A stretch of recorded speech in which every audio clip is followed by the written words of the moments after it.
যার চরণ প্রান্তে আমরা সকলে উপনীত হয়েছি সেই দেবাদিদেব মহাদেবের চরণ প্রান্তে এবং মায়ের চরণ প্রান্তে।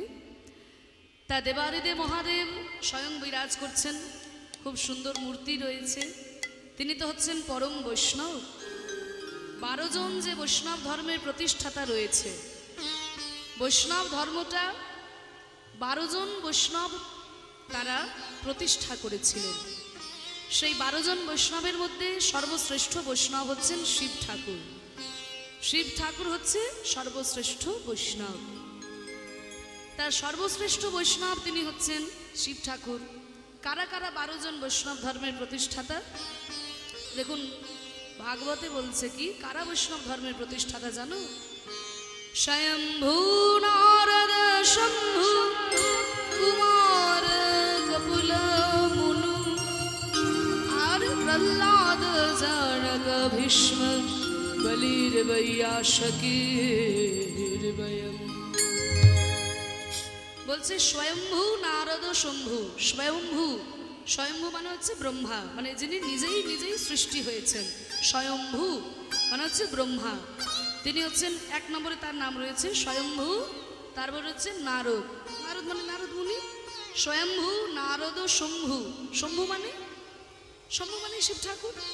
হ্যাঁ, এবার 3 নম্বরে শিব ঠাকুরের নাম রয়েছে, মানে শিব ঠাকুর কিন্তু যে 3 নম্বরে তা কিন্তু না, তার ক্রমিক সংখ্যায় নামটা 3 নম্বরে, কিন্তু সর্বশ্রেষ্ঠ হচ্ছেন শিব ঠাকুর। হরি বল। স্বয়ম্ভু নারদ শম্ভু কুমার কপিল মনু। কুমার, হ্যাঁ, আর কপিল, কপিল মুনি। যেই কপিল মুনির নামে তোমাদের তো সামনেই রয়েছে গঙ্গাসাগর।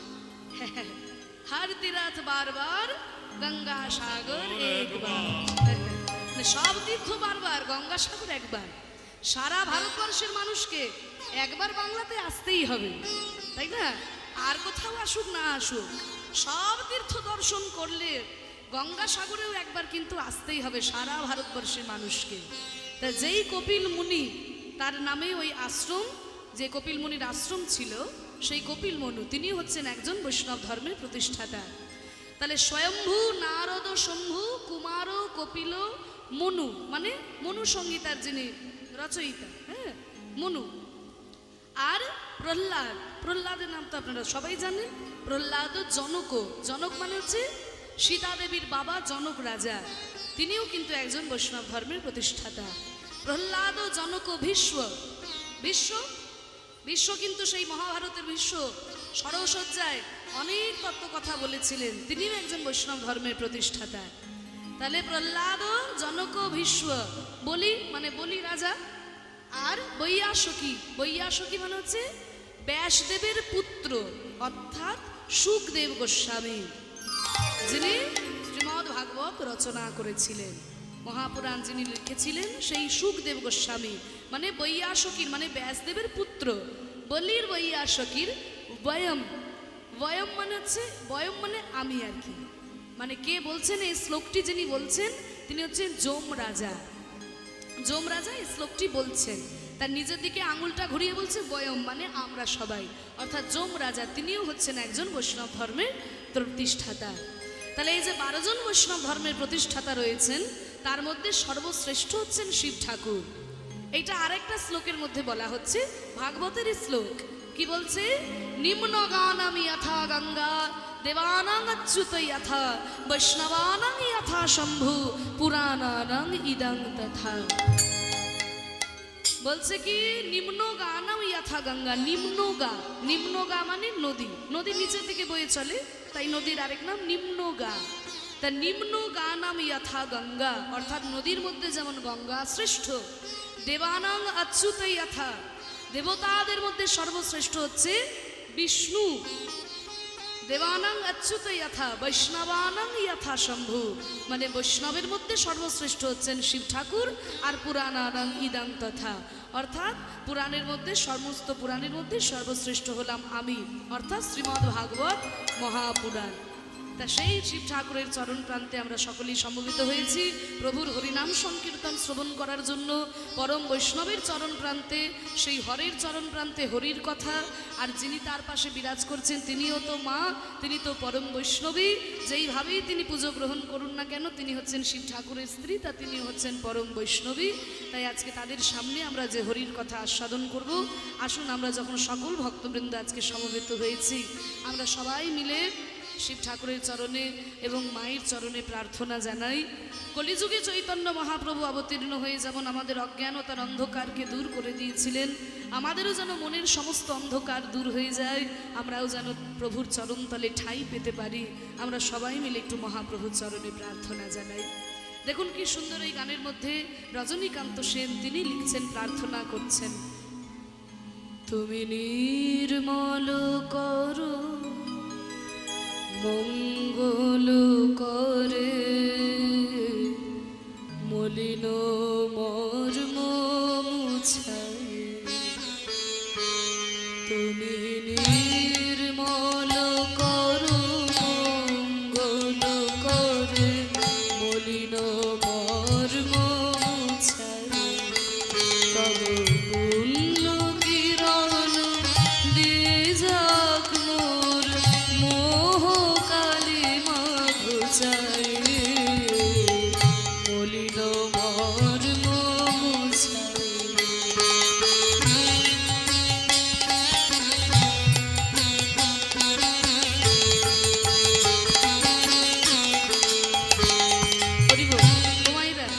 এই গানটা তো তোমাদের সবার শোনা, তাই না? সবার একেবারে মুখস্থ। ছোটবেলা থেকে আমরা এই গানগুলো শুনে শুনে বড় হয়েছি। কিন্তু আমরা বাঙালি হলে কি হবে, এখন আবার বেশিরভাগ বাঙালি বাংলা কথার মানে বোঝে না। বাঙালি এখন ইংরেজি কথার মানে ভালো বুঝতে পারে, বাংলার মানে বুঝতে পারি না। বিশেষ করে সাহিত্যের বাংলা, যেগুলো সংস্কৃত থেকে বাংলা এসেছে সেগুলো তো আরোই বুঝতে পারি না। তবে একটু এই যে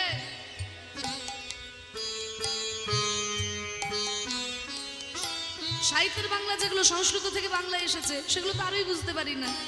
তবে একটু ব্যাখ্যাটা তোমাদের সামনে করে দিচ্ছি, পরে যখন এই গানটা শুনবে যেন প্রত্যেকটি কথা একেবারে হৃদয়ে গাঁথা থাকে।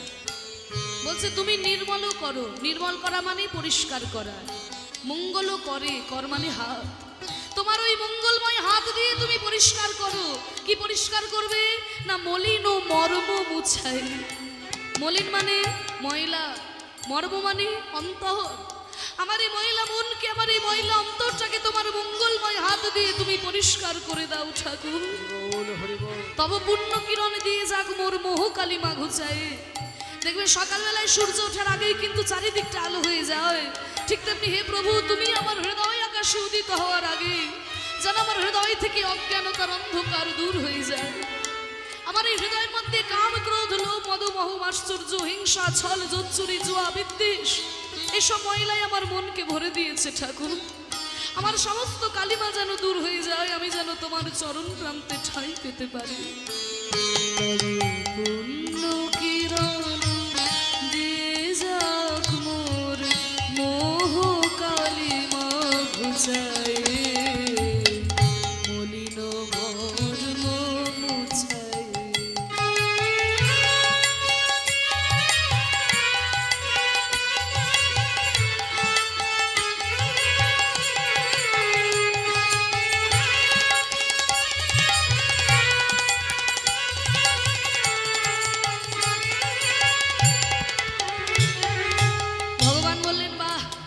বছর তো আমাকে মনে থাকে না গো, এই রাস্তা দিয়ে হাজারবার বেরিয়ে যাও, একবার বাবার মন্দিরে প্রণাম করো না। বছরে একবার যখন কীর্তন হয়, হরিনাম হয়, বাবার পুজো হয়, নাহলে মায়ের পুজো হয়, তখন আমার কাছে আসো। আজকে হঠাৎ কীর্তন শুনতে এসে কীর্তনিয়ার সঙ্গে এত সুন্দর প্রার্থনা, তোমার ময়লা মনকে আমার মঙ্গলময় হাত দিয়ে আমি পরিষ্কার করে দেব। কেন? এতদিন তো আমার কথা মনে ছিল না, আজকে কেন মনে পড়েছে? বলে ঠাকুর, এতদিন তো আমার কোনো দুঃখ ছিল না, কোনো ব্যথা ছিল না, তাই আমার তোমার কথা মনে পড়ে নাই। আমরা কলিযুগের মানুষ মাগো, বিপদে না পড়লে, দুঃখে না পড়লে যে ভগবানের কথা মনে থাকে না। আর এতদিন আমার এই মনের মধ্যে কালিমা আমি তো বুঝতে পারি নাই ঠাকুর, আজকে বুঝতে পেরেছি, তাই আমি তোমার চরণে জানাচ্ছি আমার কি কষ্ট, আমার কি দুঃখ, তাহলে তোমায় জানাই। লক্ষ শূন্য লক্ষ বাসনা ছুটিছে গভীর আধার,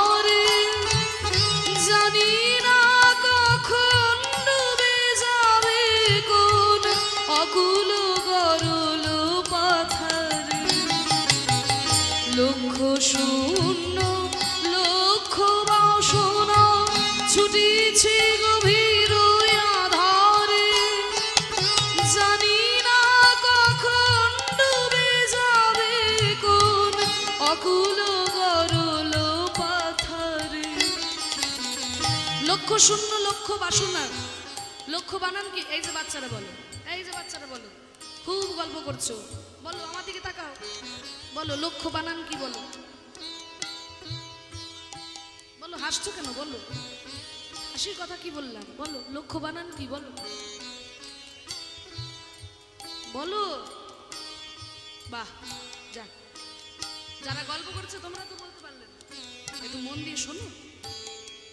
বসেছো যখন কীর্তন শুনতে, দেখো ভালো লাগবে। গল্প বলছি শোনো। ঠিক বলেছে, লক্ষী ও লক্ষ্য, কিন্তু লক্ষ্মীর আরো একটা বানান আছে, লক্ষী জফলা। দুটো বানান আলাদা, মানেও আলাদা, তাই না? লক্ষী লক্ষ্য মানে হচ্ছে 100,000, আর লক্ষী জফলা লক্ষ্য মানে উদ্দেশ্য। যদি বলে তোমার জীবনের লক্ষ্য কি, তাহলে সেটা জফলা হয়ে যায়। আর যখন 100,000-এর কথা বলা হয় তখন শুধু লক্ষী। তা বলছে লক্ষ্য শূন্য, মানে জীবনের আমাদের কোনো লক্ষ্য নাই। হরি বল, মানে আমাকে যেই জায়গাতে পৌঁছতে হবে এই লক্ষ্যটা আমার নাই, কিন্তু লক্ষ্য বাসনা, লক্ষ লক্ষ আমার কামনা বাসনা, তাই না মা? টাকা চাইছে, পয়সা চাইছে, গাড়ি বাড়ি চাইছে, ধন সম্পত্তি চাইছে, সব কিছু যখন হয়ে গেল মনে মনে ভাবে ধূর ভাবে মল্লপুরে কে পড়ে থাকবে, কলকাতা টাউনে গিয়ে আমি একটা বাড়ি বানাবো। তা যেই না কলকাতা টাউনে একটা বাড়ি হয়ে গেল, ধূর ভাবে কলকাতা থাকা যাচ্ছে না, ঘিঞ্জি পরিবেশ, মুম্বাই গিয়ে থাকবো। কিছুদিন পরে সেইখানেও ভালো লাগছে না, শেষে ভারতবর্ষে ভালো লাগছে না, আমেরিকাতে গিয়ে বাস করছে, তাই না? তাহলে এই যে লক্ষ লক্ষ আমার কামনা বাসনা, টাকা পয়সা ধন সম্পদ ঐশ্বর্য, এই সমস্ত কিছু নিয়ে কবে যে আমি এই সংসার রূপী বিষের সাগরে মুখ থুবড়ে পড়ে যাব আমি তো জানি না ঠাকুর। লক্ষ শূন্য লক্ষ বাসনা ছুটেছে গভীর আধারে, জানি না কখন ডুবে যাবে কোন অকুল গরল পাথারে। কবে আমি বিষের সাগরে মুখ থুবড়ে পড়ে যাব আমি তো জানি না ঠাকুর। বাহ, তোমার লক্ষ লক্ষ কামনা বাসনা নিয়ে তুমি সংসার বিশেষ সাগরে ডুবেছো বাবা, তাহলে আমাকে কি করতে বলো? বলে প্রভু তুমি যদি আমাকে উদ্ধার না করো তবে আমাকে কে উদ্ধার করবে ঠাকুর? প্রভু বিশ্ব বিপদ হন্তা, তুমি দাঁড়াও রুধিয়া পন্থা, তব শ্রীচরণ তলে নিয়ে সমর মত বাসনা ঘুচাই। প্রভু বিশ্ব বিপদ হন্তা, তুমি দাঁড়াও রুধিয়া পন্থা। ঠাকুর আমি শুনেছি তুমি নাকি জগতের পিতা, তুমি নাকি বিশ্বের পিতা, তাহলে তুমি যদি জগতের পিতা হও তাহলে তো তুমি আমারও পিতা। তাহলে মনে করুন এই জগতের কোনো সন্তান সাঁতার জানে না, জলে নেমে পড়েছে, সাঁতার জানে না, জলে নেমেছে, দূর থেকে দাঁড়িয়ে নানানজন নানান কথা বলবে। কেউ কেউ বলবে এই ছেলে সাঁতার জানিস না তো জলে নেমেছিস কেন? কেউ কেউ বলবে ছেড়ে দাও ছেড়ে দাও, পরের ছেলে পরম আনন্দ, যত উৎসবে যাবে ততই আনন্দ, নানানজন নানান কথা বলবে। কিন্তু এমন সময় ছেলেটার বাবা যদি রাস্তা দিয়ে পেরিয়ে যায়, সে কে কথা বলতে পারবে যে সাঁতার জানিস না তো জলে নেমেছিস কেন? তাহলে বাবা কি করবে? প্রাণপণ চেষ্টা করে জলের মধ্যে নেমে সন্তানকে তার কোলে তুলে নেবে। তাহলে প্রভু তুমি তো জগতের পিতা, তুমি তো বিশ্বের পিতা, তুমি তো জগন্নাথ, মানে তুমি শুধু ভালো মানুষের নাথ তা তো নয় প্রভু, আমার মতো পাপীরও তো তুমি নাথ। তুমি যদি জগতের পিতা হয়ে আমার মতো সন্তানকে উদ্ধার না করো তবে সংসাররূপী বিষের সাগর থেকে আমাকে কে উদ্ধার করবে? প্রভু বিশ্ব বিপদ হন্তা, তুমি দাঁড়াও রুধিয়া পন্থা, তব শ্রীচরণ তলে নিয়ে সমর মত বাসনা ঘুচায়।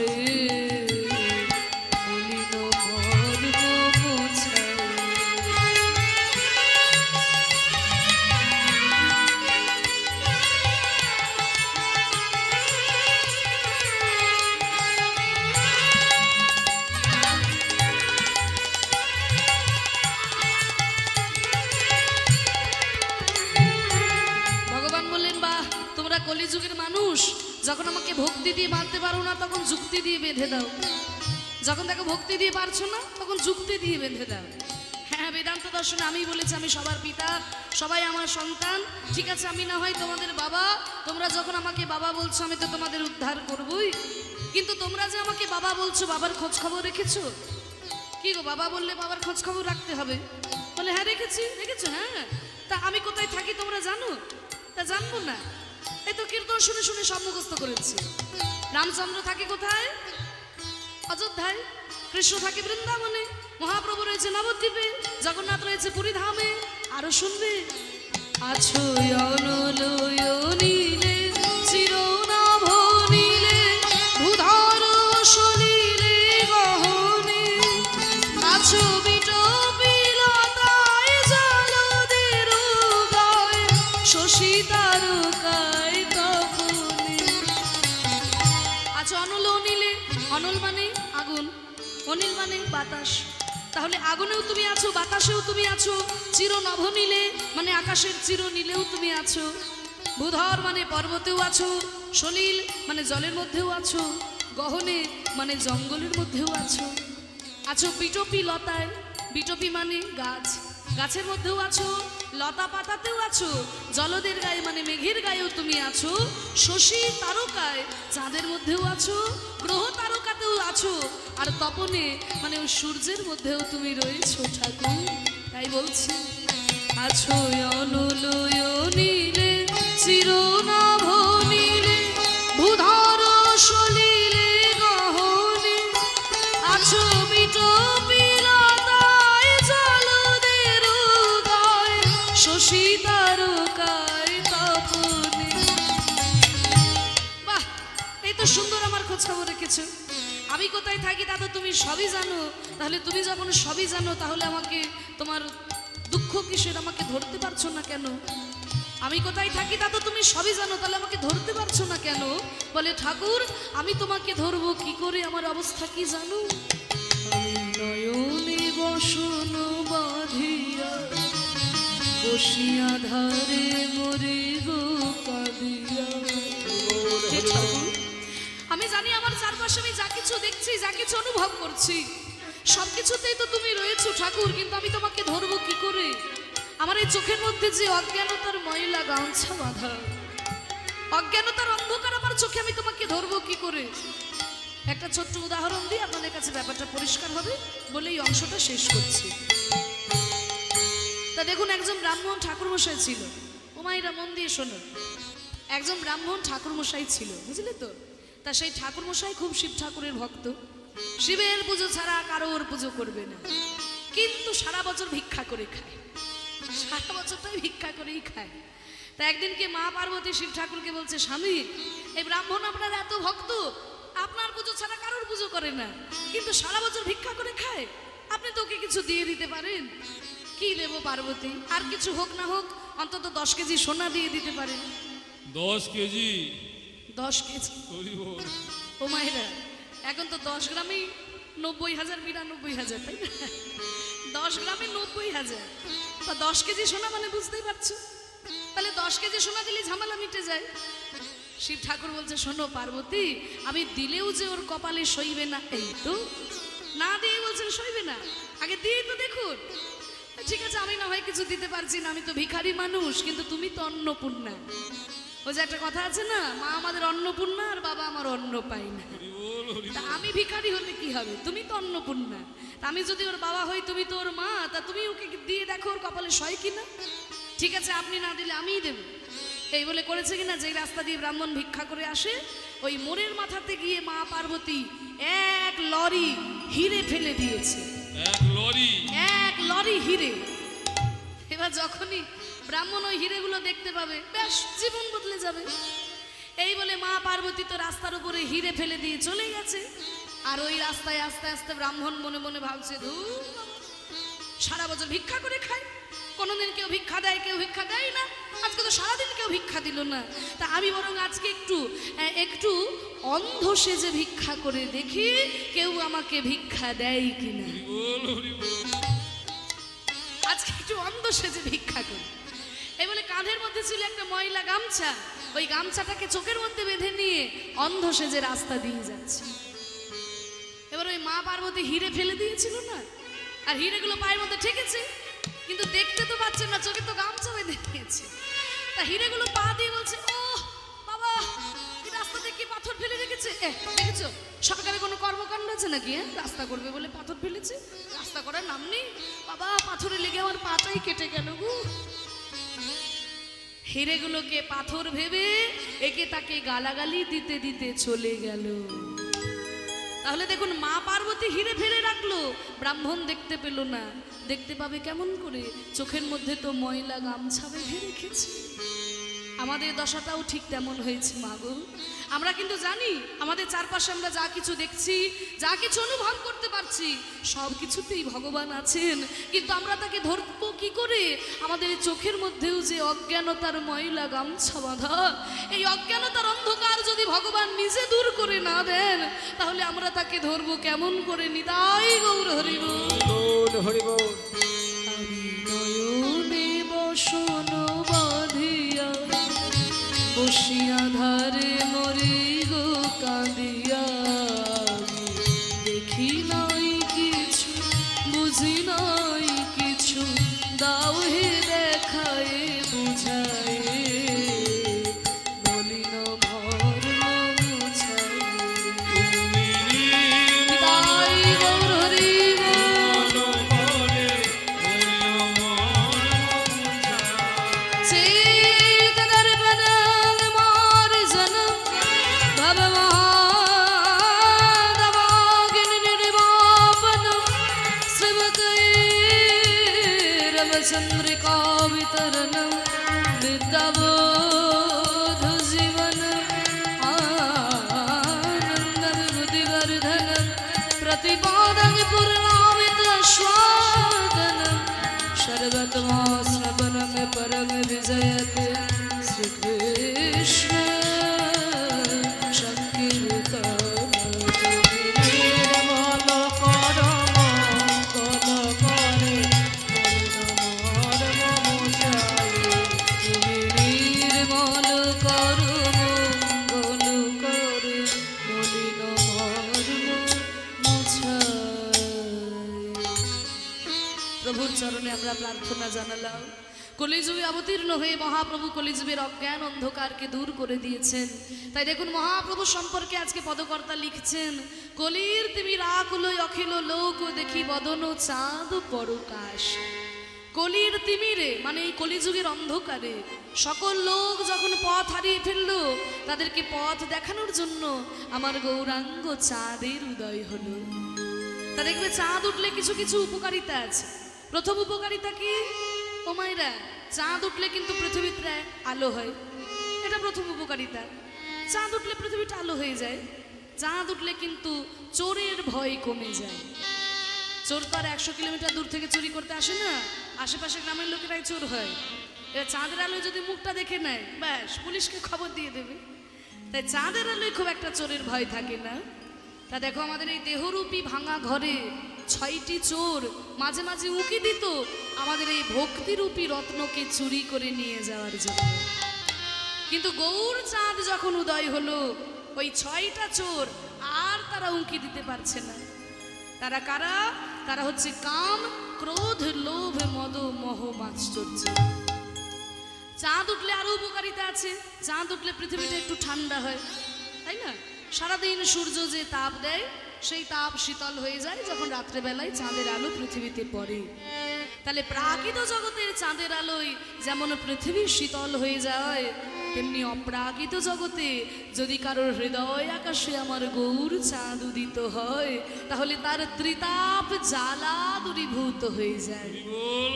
3 রকমের জ্বালা আমাদেরকে ঘিরে রেখেছে: আধি ভৌতিক, আধি দৈবিক, আধ্যাত্মিক। আধি ভৌতিক জ্বালা কোনগুলো? জীবজন্তু জনিত যেসব কষ্ট, যেমন মশা কামড়ালে ম্যালেরিয়া হচ্ছে, আধি ভৌতিক জ্বালা। পাগলা কুকুরে কামড়ালে জলাতঙ্ক হচ্ছে। ডেঙ্গুর হচ্ছে, মশা কামড়ালেও কত ডেঙ্গুতে মরে যাচ্ছে লোকজন। তারপরে করোনা ভাইরাসের জন্য এই যে কত কত হাজার হাজার মানুষ মরে গেল। এগুলো হচ্ছে আধি ভৌতিক জ্বালা। আধি দৈবিক জ্বালা মানে দৈব দুর্বিপাক। এই যে ভূমিকম্প, কিছুদিন আগে ভূমিকম্পে থাইল্যান্ডে কত কত লোক মারা গেল, তাই না? তাহলে ভূমিকম্পে কেউ মারা যাচ্ছে, বন্যায় কারোর ঘর ভেসে চলে যাচ্ছে, হ্যাঁ, বজ্রাঘাতে কেউ মারা যাচ্ছে। এগুলো হচ্ছে আধি দৈবিক জ্বালা। আর আধ্যাত্মিক কষ্ট বলতে দেহের এবং মনের কষ্ট।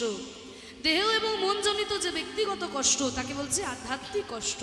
তাহলে তিন রকমের যে জ্বালায় আমাদেরকে ঘিরে রেখেছে, আমার গৌর চাঁদ যদি কারোর হৃদয়ে উদিত হয় তাহলে তার জ্বালা একেবারে দূরীভূত হয়ে যায়। চাঁদ উঠলে শালুক ফুল ফোটে, তাই না? সূর্য উঠলে পরে পদ্ম ফুল ফোটে, আর চাঁদের আলো পদ্ম ফুল সহ্য করতে পারে না। চাঁদের আলো পড়লে পরে পদ্ম ফুল বন্ধ হয়ে যায়, কিন্তু চাঁদের আলো পেলে পরে শালুক ফুল ফুটে যায়। তাহলে চাঁদের আলোতে যেমন শালুক ফুল আপনা আপনি ফুটে যায়, ঠিক তেমনি কোনো এলাকায় কোনো অঞ্চলে যদি এই কীর্তন রূপী চাঁদের উদয় হয় তাহলে সেই অঞ্চলে মঙ্গল রূপী শালুক ফুল আপনা আপনি বিকশিত হয়ে যায়। তাই গৌর হরি বল। এই কীর্তন এলাকায় অবস্থিত যত আছে মানুষ তো বটেই, কীট পতঙ্গ পশু পাখি দানব দানবী কেচর কেচরি যা কিছু আছে না কেন সবার একসঙ্গে মঙ্গল হয়ে যায় এই হরিনাম রূপী চাঁদের উদয়ে, আমার গৌর রূপী চাঁদের উদয়ে। বয়ানক হাসো সুধা করো রে ক্ষণে, ভয়ানক হাসো সুধা করা পরিক্ষণে, হলো জগ জন তাপ বিনাশ। জগজন তাপ বিনাশ, জীবের ত্রিতাপ জ্বালা গেল দূরে,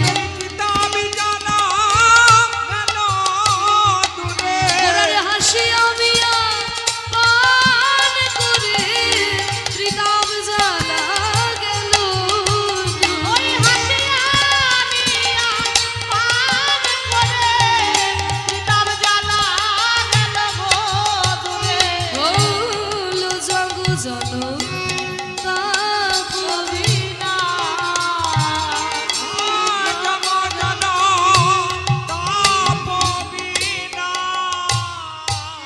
মহাপ্রভু মনে মনে চিন্তা করলেন, আমি তো 24 বছর বয়সে নবদ্বীপ ছেড়ে চলে যাব, কিন্তু তারপরে আমার এই বাংলাতে ভক্তি রক্ষা করবে কে? তাই মহাপ্রভু বিভিন্ন গ্রামে গ্রামে বিভিন্ন ভক্তরূপী কল্পবৃক্ষ রোপণ করে গেছেন। ভক্ত কল্পতরু অন্তরে অন্তরে, ভক্ত কল্পতরু অন্তরে অন্তরে, রূপলি রূপহি ঠাম রে, রূপলির বহু ধাম রে, যা পর ছাই সুরাসুর নারী নর, এখন ছায়ে সুরাসর নারী হয়ে, পুরন নিজ নিজ পুরল নিজ নিজ কাজ। মহাপ্রভু শুধু গাছ পুঁতে পুঁতে ক্ষান্ত তা নয়, মহাপ্রভু শুধু গাছ পুঁতে পুঁতে চলে গেছে তা নয় গো। মহাপ্রভু যখন ছিল সকলকে একটা করে হাতি দিয়েছিল। হাতি ও মাইরা, একটা করে হাতি দিয়েছিল সবাইকে, জানো? হরি বল, হরি বল। হাতি তাহলে 500 বছর আগে নবদ্বীপে এলে ভালোই হতো। একটা করে হাতি সোজা কথা নাকি? হাতি তো মরে গেলেও লাখ টাকা, একটা করে হাতি যদি পেতাম তাহলে আর ভক্তি টক্তি দরকার ছিল না। তা তোমরা কি ভাবছো ওই 4 পেয়ে হাতি? ও হাতি নয়। কোন হাতি?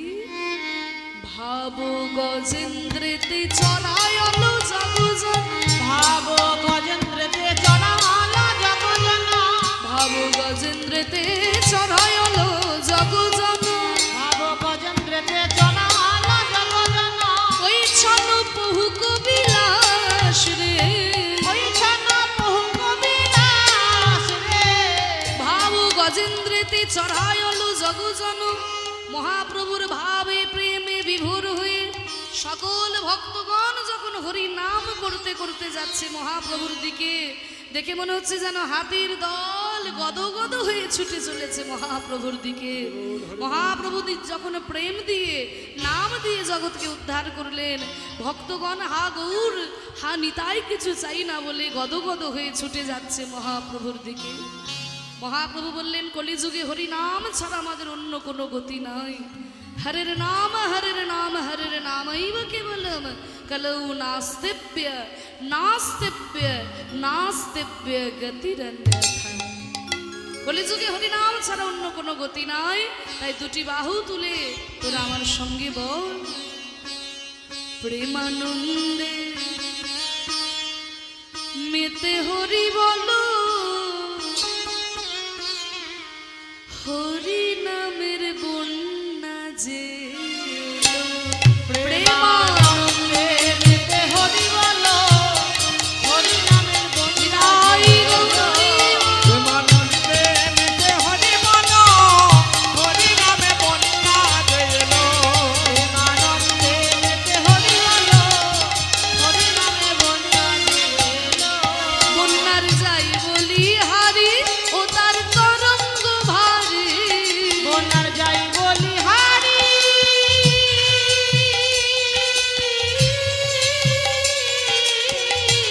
মায়েরা উলুধ্বনি,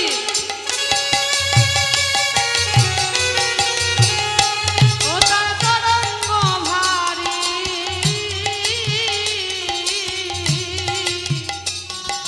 প্রেম তরঙ্গে দিচ্ছেন সাঁতার গোলক বিহারী, বন্যার যাই বলে হারি, ওটা তরঙ্গ ভারী, প্রেম তরঙ্গে দিচ্ছে সাঁতার গোলক বিহারে। ও তার সঙ্গে প্রভু হরি বল বলে রে, সঙ্গে প্রভু হরি বল বলে রে, সঙ্গে প্রভু, সঙ্গে প্রভু নিত্যানন্দ পাখালে সাঁতার দিল, সঙ্গে প্রভু নিত্যানন্দ পাখালি সাঁতার দিল।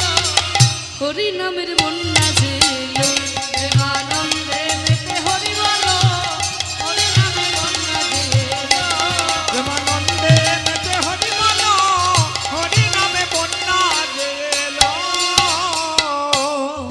হরি নামের বন্যা মহাপ্রভু নিয়ে এলেন আমাদের এই বাংলার মাঝে। এই বন্যাটা কেমন কেমন বন্যা জানো? তবে শোনো, এমন বন্যা দেখি নাই মানুষ শুকনাতে তলা, এমন বন্যা দেখি না,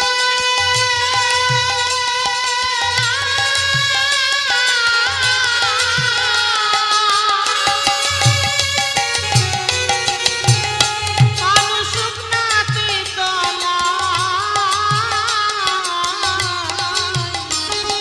ডুবলো নদের নারী পুরুষ জাতির বিচার নাই, এমন বন্যা দেখি নাই, ওই শুকনাতে জানাই, ডুবলো নদের নারী পুরুষ জাতের বিচার নাই।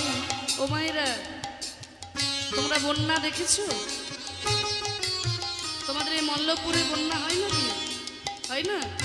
বাহ, আমি তো ভাবি যে দক্ষিণের সব জায়গাতেই বন্যা হয়। তোমরা তো ভালো জায়গায় আছো।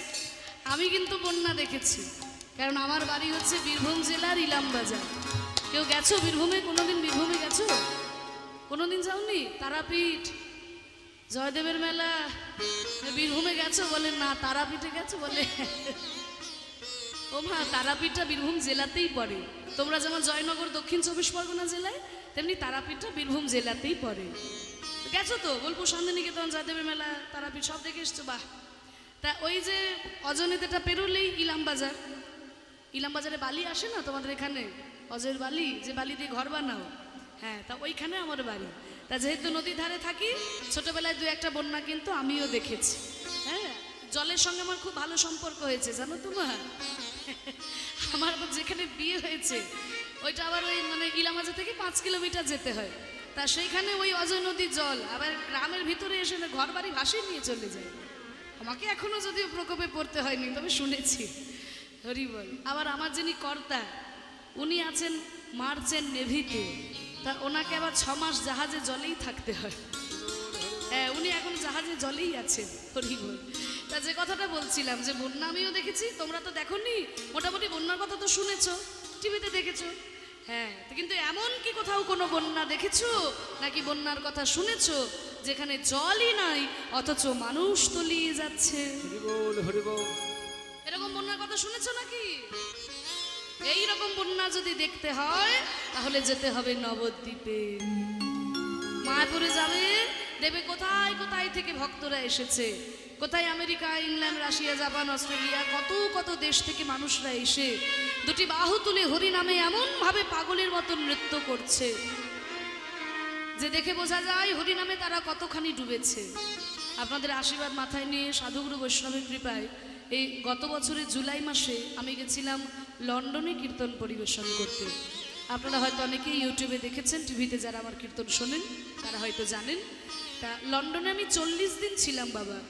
ইউকে 4টা শহরে কীর্তন করেছি, স্কটল্যান্ডের এডিনবার্গ, আর ইংল্যান্ডের ম্যানচেস্টার, বার্মিংহাম আর পোর্টসমাউথ, এই 4টি বড় বড় শহরে কীর্তন করেছি। তা সেখানে যখন কীর্তন গাইতে গেলাম, কি বলবো, খুব গর্ব হচ্ছিল জানেন তো, মানে সৌভাগ্য নয়, খুব গর্ব হচ্ছিল। কারণ যারা আমাদের দেশকে 200 বছর শাসন করেছে, 200টা বছর যারা শাসন করেছে, তাদের দেশে গিয়ে মহাপ্রভুর কীর্তন প্রচার করছি, এর থেকে বড় গর্বের আমাদের বাঙালিদের কি হতে পারে, তাই না? বল হরি বল। তা দেখুন, যেটা অবাক করা বিষয়, সেখানে যখন কীর্তন গাইলাম, যে বাঙালি যারা রয়েছে, ভারতীয় যারা ছিল, তারা তো হরিনাম করছেই, কিন্তু জানো তো ওই দেশের কত সাদা মানুষ, তারা পর্যন্ত তিলক সেবা করে, গলায় তুলসীর মালা পরে, ধুতি চাদর গলায় দিয়ে, খোল করতাল নিয়ে এমন ভাবে পাগলের মতো হরিনাম করছে। যারা আমাদেরকে মদ খাওয়া শেখালো, যারা আমাদেরকে সিগারেট খাওয়া শেখালো, যারা আমাদেরকে প্যান্ট শার্ট পরা শেখালো, তারাও পর্যন্ত সব কিছু পরিত্যাগ করে ধুলাই লুটিয়ে গড়াগড়ি দিয়ে হা নিতাই হা গৌর কিছু চাই না বলে ক্রন্দন করছে। মহাপ্রভু বলেছিল, পৃথিবীতে আছে যত নগর আদি গ্রাম, সর্বত্র প্রচার হবে আমার হরে কৃষ্ণ নাম। মহাপ্রভুর এই বাণী আজকে সত্যি হয়ে উঠেছে। আজকে পৃথিবীর কোনায় কোনায় হরি নামে সবাই ডুবে গেল, জলই নাই, অথচ এই প্রেমের বন্যায় সবাই হাবুডুবু খাচ্ছে। তাই তো বলছে কবি, এমন বন্যা দেখি নাই মানুষ শুকনাতে তলা, এমন বন্যা দেখি নাই মানুষ শুকনাতে তলায়, ডুবলো নদের নারী পুরুষ জাতির বিচার নাই। এমন বন্যা দেখি নাই মানুষ নাচে চালায়, নদের নারী পুরুষ জাতের বিচার নাই। কোনো জাত বিচার নাই, আগে ছিল জাতির বিচার। মহাপ্রভু কোনো জাত বিচার রাখলেন না। আমার কাছে যেই আসবে, ব্রাহ্মণ, ক্ষত্রিয়, বৈশ্য, শূদ্র, চণ্ডাল, হরি নাম করলে উদ্ধার পেয়ে যাবে। শুধু জাত বিচার নাই তা নয়, মহাপ্রভু ধর্মেরও কোনো বিচার রাখলেন না। তাই তো দেখো, ওই হরিদাস হরি বল বলে রে, হরিদাস বলে রে হরিদাস, হরিদাস সে কাজের ছেলে, সেও বুঝি ডুবে গেল।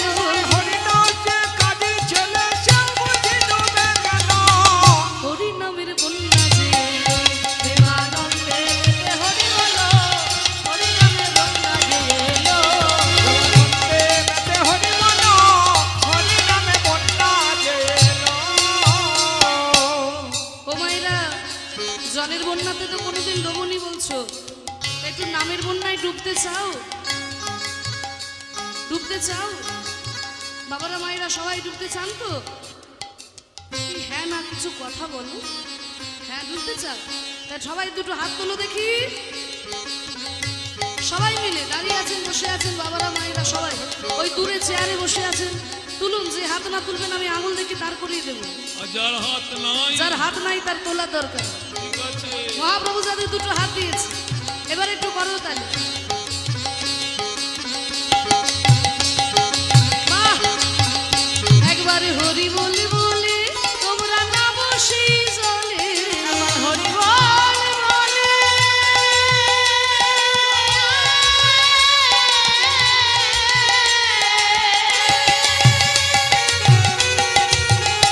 তোমরা নামো সেই জলে, ডুবলো যে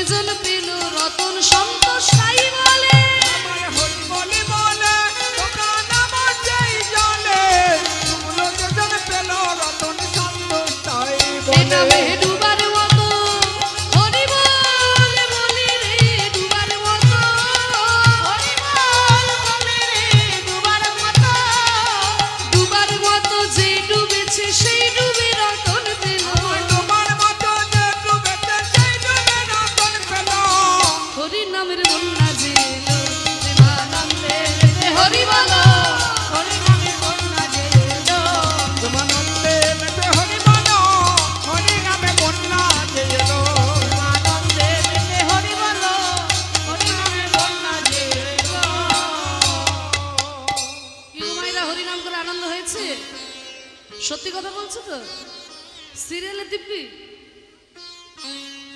তা বলছে সিরিয়ালে দিব্যি না দিলে সত্যি কথা বলবে না। সন্ধ্যা থেকে তো সিরিয়াল নিয়ে বসে থাকে। হ্যাঁ, আজকে যাক বাবা কীর্তন হচ্ছে বলে এখানে বসে বসে শুনছো, বিরাট বড় ব্যাপার। তা শোনো মা, আনন্দ থাকবে, বিনোদন থাকবে, কিন্তু যেন সাধন ভজন ভুলে যেও না। ঠিক সময় মতো রিমোট ঘুরিয়ে স্টার জলসা, জি বাংলার নানান সিরিয়াল দেখতে যেমন ভুলে যাও না, ঠিক তেমনি সময় করে সকাল সন্ধ্যা ঠাকুর ঘরে গিয়ে যেন একটু ভগবানকে ডাকতেও ভুলে যাবে না। কারণ সেই পরম দয়াল গোবিন্দই আমাদের একমাত্র আপন। সকাল থেকে রাত্রি পর্যন্ত নিজেদের আমরা কত যত্ন করি, তাই না? দেহের সকালবেলায় ঘুম থেকে উঠেই ব্রাশ আর কলগেট নিয়ে দাঁত ঘষাঘষি করি। বড়রা বলে দাঁত থাকতে থাকতে দাঁতের মর্ম বুঝতে হবে। তাহলে দাঁত থাকতে থাকতে যেমন দাঁতের মর্ম বুঝতে হবে, তাই ব্রাশ কলগেট নিয়ে প্রতিদিন দাঁত ঘষাঘষি করি, তাই না? শরীরের জন্য কত প্রসাধনী, শরীর মাথার চুলের জন্য কত শ্যাম্পু, আর শরীরের জন্য কত দামি দামি ক্রিম মুখের জন্য। কিন্তু মাগো, এই মনকে ভালো রাখার জন্য কিছু করি? এই মনকে ভালো রাখার জন্য সকালবেলায় ঘুম থেকে উঠে গীতার একটা শ্লোক পাঠ করে দেখি। যদি বুঝতেও না পারি, অন্তত হরে কৃষ্ণ মহামন্ত্র নাম গুরু মন্ত্রটা জপ করবে মাগো। বাবা, ঠাকুর ঘরে গিয়ে চোখ দুটো বন্ধ করে এক মনে একটু ভগবানকে ডাকবেন। চোখ দুটো বন্ধ করে আপনি যখন ভগবানকে ডাকবেন, কৃষ্ণও আপনার সামনে বাঁশি নিয়ে দাঁড়িয়ে যাবে না, শিব ঠাকুরও ত্রিশূল নিয়ে চলে আসবে না, আর মা কালীও খাড়া নিয়ে দাঁড়িয়ে যাবে না। তাহলে লাভটা কি হবে? লাভটা কি হবে জানো? এক মনে যখন চোখ দুটো বন্ধ করে ভগবানকে ডাকবে, জীবনে কাকে কাকে ঠকিয়েছো একে একে মনে পড়ে যাবে। জীবনে কি কি খারাপ কাজ করেছো একে একে মনে পড়বে। আর যদি মনে পড়ে, জানবে ঠাকুর ঘরে যাওয়াটা তোমার সার্থক হয়েছে। যদি মনে পড়ে, জানবে ঠাকুর ঘরে যাওয়াটা সার্থক হলো। ঠাকুর ঘরটা শুধুই ধূপকাঠি দেখানোর জন্য নয়।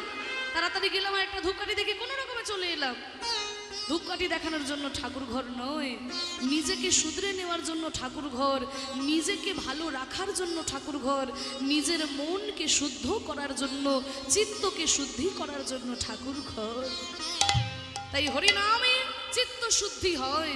নাম করলে পরে আমাদের সকল জ্বালা যন্ত্রণা দূরীভূত হয়ে যায়। তাই একমাত্র হরিনাম দিয়ে মহাপ্রভু উদ্ধার করেছেন। তাই নামে প্রেমে গদগদ হয়ে যখন ভক্তরা যাচ্ছে, মনে হচ্ছে হাতির দল মহাপ্রভুর দিকে ছুটে যাচ্ছে। ভাব গজেন্দ্রেতে চড়াই হলো জগজন, ওই ছোট বহু কবিলাস। কিন্তু দেখো আমার কপাল খারাপ, আমি সংসার কালো কুটো বিষে দগ্ধ হলো। সংসার কালো কুটে বিষে দগ্ধ হলো। হে বলি গোবিন্দ দাস, হে বলি গোবিন্দ দাস। হরি বল। এতক্ষণ আমরা প্রাণ গৌরচন্দ্রিকা আস্বাদন করলাম, চৈতন্য মহাপ্রভুর মহিমামূলক পদাবলী আমরা আস্বাদন করলাম।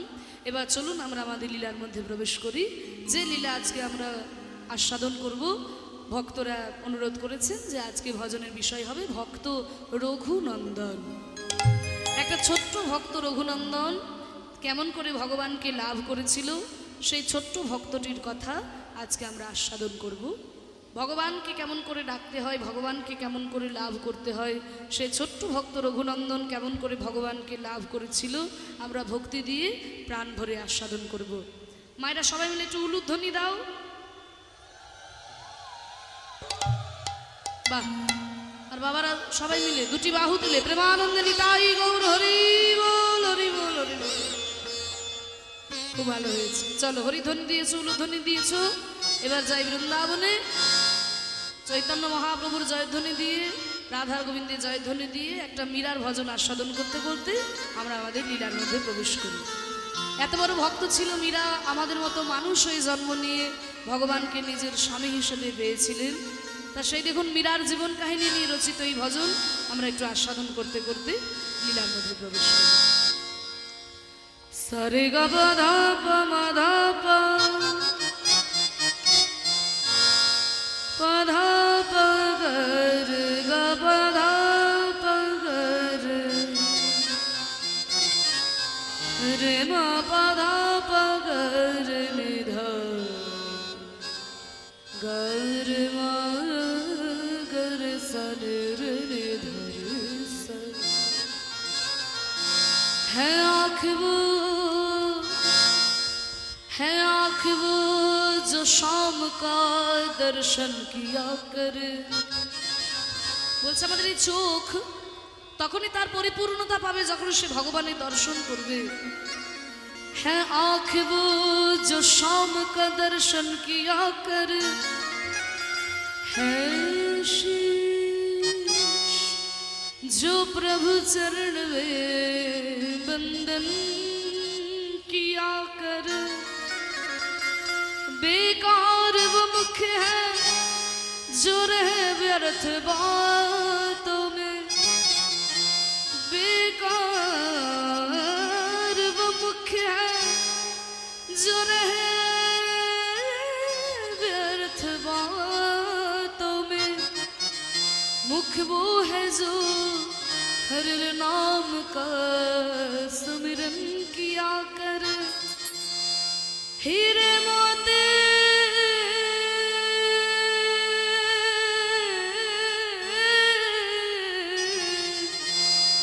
हीरे मोती से नहीं शोभा है हाथ की है हाथ जो भगवान का पूजन किया कर मर कर भी अमर नाम है सजीव का जग में प्रभु प्रेम में बलिदान जो जीवन किया करे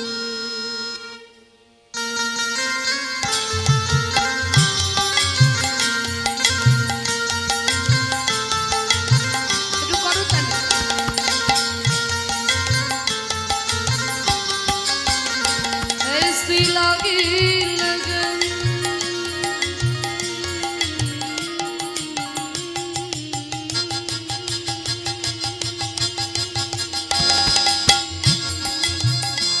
ऐसी लगी लगन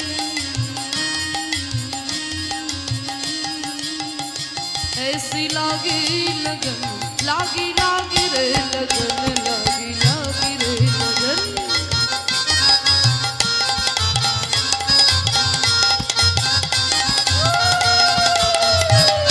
ऐसी लगी लगन मेरा हो गई मगन ऐसी लगी लगन मेरा हो गई मगन वो तो गली गली हरि गुन गाने लगे महलों में परवी बन के जुगन चली রাজার মেয়ে মীরা রাজৈশ্বর্য পরিত্যাগ করে হা কৃষ্ণ হা গোবিন্দ কিছু চাই না বলে ছুটে গেছিলেন সেই বৃন্দাবন ধামে তাই বলছে महलों में बने बन के जुगन चली मीरा रानी दीवाने कहाने लगे ऐसी लगी लगन मेरा हो गई मगन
ধনি সা ধনি সা ধনি সা ধরে ধনি সা ধরে সরে নি সরে রে নি সা গা গা নি সরে রে নি সা মা মা নি সা গা গা রে মা মা গা বা বা মা দা দা বা নি নি ধা সা নি ধা পা राणा ने विष दिया अमृत पिया मीरा सागर में सरिता समाने लगी दुख लाखों से मुख से गोविंद कहे मीरा गोविंद गोपाल गाने लगी वो तो गली गली गली हरि गुण गुण गाने लगी ऐसी लगी लगन मीरा हो गई मगन वो तो गली गली गली गली गली गली गली गली हरि गुण गान गाने लगे ऐसी लगी लगन मीरा हो गई मगन महलों में पली बन के जुगन चली बन के जुगन चली रे बन के जुगन चली बन के जुगन चली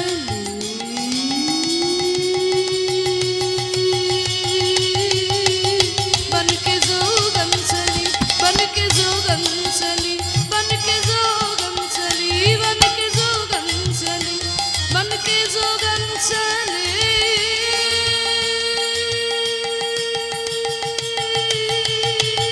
बन के जोगन चली बन के जोगन चली बन के जोगन चली रे बन के जोगन चली महलों में पली बन के जोगन चली मीरा रानी दीवाने कहाने लगे ऐसी लगी लगन मीरा हो गई मगन ऐसी लगी लगन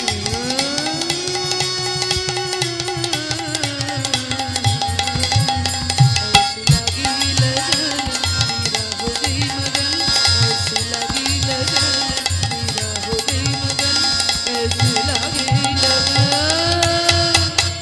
मीरा हो गई मगन।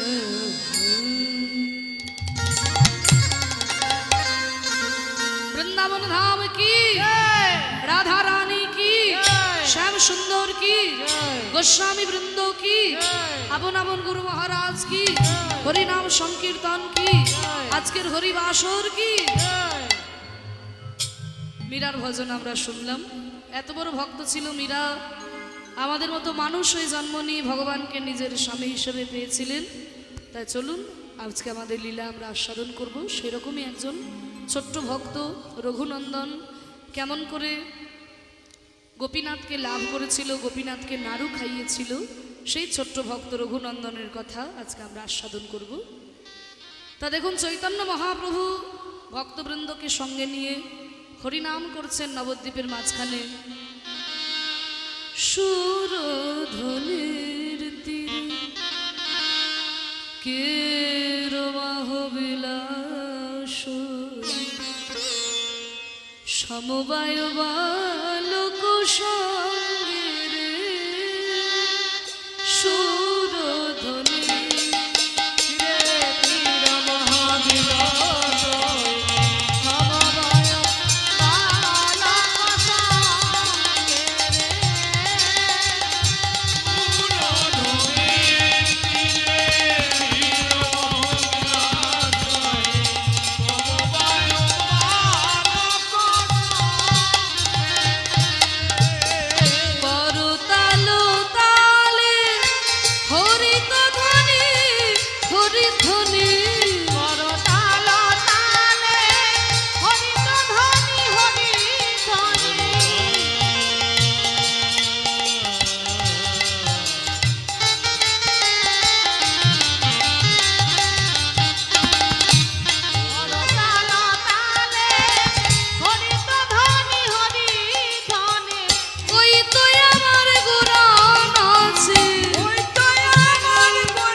বড় ভাইয়ের নাম মুকুন্দ, ছোট ভাইয়ের নাম নরহরি।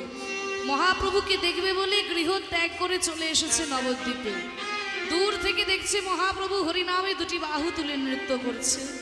বড় ভাই বলছে, ভাই আমি কি দেখছি জানিস? আমি দেখছি ওই তুই আমার গোরা আছে, ওই তুই আমার গোরা নাচে, হেমেদন্দ বাহু তুলে, ওই তুই আমার গোরা নাচে, হেমনন্দ বাহু তুলে, ওই তুই আমার গলায় নাচে। ভাই বলছে, না দাদা আমি তো তা দেখছি না। বলে, তাহলে কি দেখছিস তুই? ওই তো গো রাই নাচে, ওই তো